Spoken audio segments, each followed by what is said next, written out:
How did you get involved with ESPN? I believe it was 2013 is when you kind of made your initial debut with them and got on with them, and now you're in the podcast scene and all that good stuff. What led you to pursue that? And, what are the certain advantages? I'm sure there's something about it that really appealed to you. What was that for you? So this answer is going to be very underwhelming, but the short answer is unemployment. That's I got you. But the long answer is I worked 4 years for the Suns under a certain regime. Mm-hmm. And that regime, we went to conference finals, and we had Hall of Famers, and I had real career development from the people I worked for. David Griffin, Steve Kerr was our GM, Mike D'Antoni was our head coach, and then Alvin Gentry after that.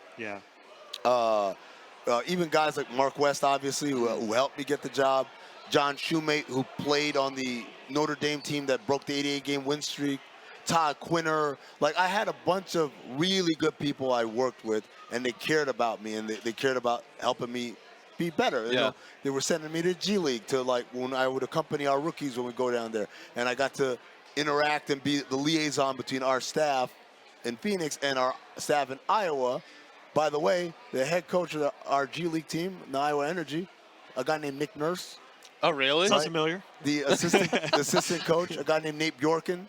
So, like, I was really lucky for 4 years to work in an organization where Hall of Fame players, Hall of Fame people outside, upstairs, whatever, and then also people who went on to be great elsewhere. Right. Then Steve Kerr, David Griffin quit, and we had a new regime come in, and these people were not about personal development or career development. They didn't care. They were, and they weren't good at their job either. I'll be honest. And what you're hearing from me is like, whoa, people don't say. That's why I'm good at media, because I say the things that people take high roads. I don't take high roads. I'll say it as it is. They weren't good at their jobs, but they also weren't good at, I think, leading or developing building people. The organization. Building the organization, because it's all about the people at the end of the day. Right. And so it was very friction-based. And at the end of those 2 years, it was mutually decided I'm not coming back. It's time. So I knew this was going to happen before they actually said it. So probably around February of that year, my deal is up at June 30th. I reach out to a guy named Warren Legary. Oh, really? Warren. Man. So Warren at the time repped Mike D'Antoni. He repped Alvin Gentry. I think he repped David Griffin as well. And Warren would always, because he repped so many people, Mark Ivoroni was an assistant coach. He repped him. Phil Weber was an assistant coach. He repped him. So because he had so many clients, he was in Phoenix all the time. And I was the guy that, hey, Warren's here, go get his credential, go help him get a seat, get him whatever situated. And so that's how I got to know Warren, right? And then obviously coming to Summer League with the team. And for the viewers, Warren runs the Summer League. He invented Vegas on Summer top League. of representing coaches. And with Albert Hall, And so that's how I got to know Warren and Albert. I was basically working for the team, and like I'd be the liaison for some of the stuff, because at this point now I'm an assistant director of basketball ops. Like I have some responsibility. But Warren, I tell Warren, it's not working out. I think I need to get out of here. And Warren says to me, kid, don't worry, I got you. You're going to come work for me at Summer League. When you're there, these are the teams they're going to have open. He's saying this in February. This team, this team, this team, and this team, they're going to fire their GMs. And this guy's going to get this job. And this guy, he's laying it all out for me. Again, it was like my Frank Murphy moment. We're like, oh. This is, this thing is all, we're all waiting like jerks, like, oh, I wonder what's going to happen. And there are people who know everything that's going to happen months in advance. And so Warren says, I'll get you here. You'll work for me. I'll put some money in your pocket.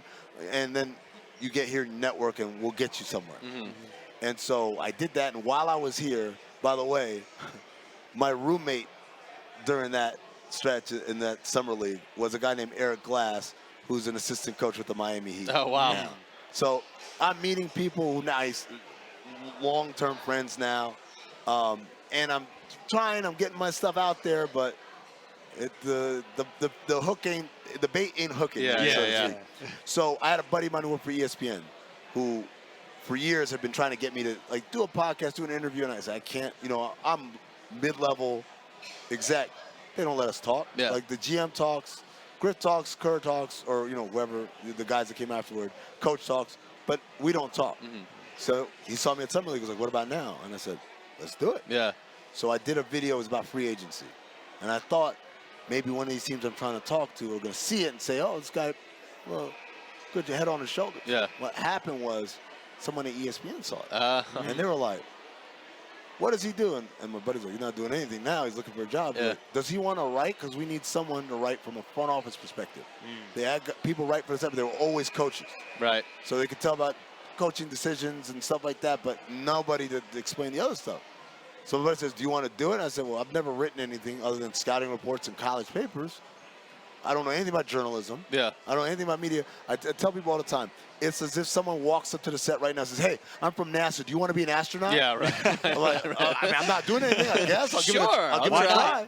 I'm not getting on the rocket, So, but it's NASA, you know, like it's ESPN. Like, all right, I'll give it a try. yeah. So they say, hey, write a sample piece about what are the options the Oklahoma City Thunder can do with James Harden rejecting his extension. Mm-hmm. So I wrote this long thing, and I submit it, and like literally the same day, Bill Simmons writes the same thing. Oh, no way. wow. So I was like, all right, so we Dang. can't run this because Bill already Yeah. did. All right. So then the trade happens like a week later, where he goes to Houston. Houston. Yep. And now we have particulars coming back. Steven Adams, Kevin Martin, picked it, da-da-da. So they're like, all right, now write about that. So I had my scouting reports and all that stuff, and I wrote this thing. And they said, okay. They published it, and they said, let's do this. We'll pay you by the piece. Write 10 pieces, and at the end of it, we'll see if you like it. Is to say if we like your work, and if so, we'll talk about something more substantial. After maybe the third one I wrote, they flew me to Bristol. I met everybody. They call it the car wash, where you go and you meet all the things and stuff. And we started negotiating on a deal. And I ended up signing like I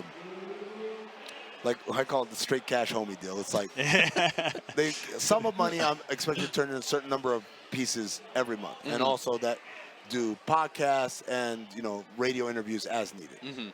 And so that was the 2012, 2013 season. At the end of the year, I signed a 2+1 team option, of course. Yeah. Didn't give 2 play plus option? ones even in media. Right? But it was full benefits and everything. Yeah. And they said to me, by the end of the third year, you might be doing some TV. And 4 months after that, I did my first SportsCenter hit. Nice. That's And awesome. Nice. Then when I started doing SportsCenter, I did the draft, the day of the draft, SportsCenter, and that was the Embiid draft. Yeah, yeah. And I did really well on that. And so they said, you want to come back for free agency? And I said, sure. And that was the LeBron going back to Cleveland. But if you remember, he stalled for a while. Yes. And because he stalled, the whole league stopped. Nobody did any everything deals. stopped. So they keep bringing me back and telling me, what do you think? What are some options? And who do you think? And so I kept doing it until he signed. And then Bruce Bernstein was the coordinating producer. He said, do you want to be on the rotation for SportsCenter for the season? Yeah. And I said, yes. Yeah. And so that's how I got on TV. Oh, that's great. And then from that, like, everything blew up. But to answer your question, I never dreamed of it until the day they offered it. Yeah. And if I had a team offer, I don't know if I would have said yes. Right. Right. I mean, I had team offers, but they were like, you want to be a video coordinator again? I'm like, no. Yeah. Been Been there, there. done that. Yeah. Yeah. Makes sense.